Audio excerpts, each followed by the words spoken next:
What's going on?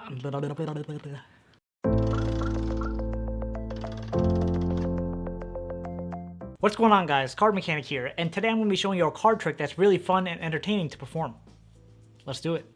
Alright, now check this out. We'll have a card selected at random. Let's just say that card right there. Take a look and remember that card. Alright, hopefully you got it by now. We'll take it and lose it somewhere in the center of the deck. Here we go. Alright, now, did you actually know the knock cards have the power of the knock gods? Alright, so I'm going to check this out. If I just snap my fingers, your card comes right back up to the top. And there's your card. The 4 of clubs. Is that not your card? Okay. It's fine. Sometimes it happens.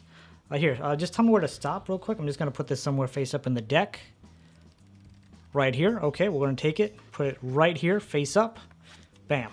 All right, no crazy moves, no nothing.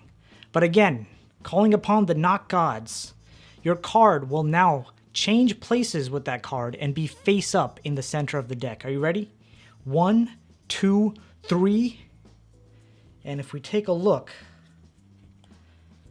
the face up card is now yours. Okay, what the okay, well, this actually happens. Sometimes the knock gods just don't want to be the knock gods. Are you sure this is not your card? It's okay. You know, it's not even an issue. Sometimes we all mess up. But you know what they say, if you want something done right, you got to do it yourself. So check this out. Here we go. If I just give this a wave, we'll see that it changes into your card, the 6 of spades. Now, of course, the tutorial video will be released 24 hours after this one. So in the meantime, you can go check out that video because it's amazing. And I'll see you there. Peace out.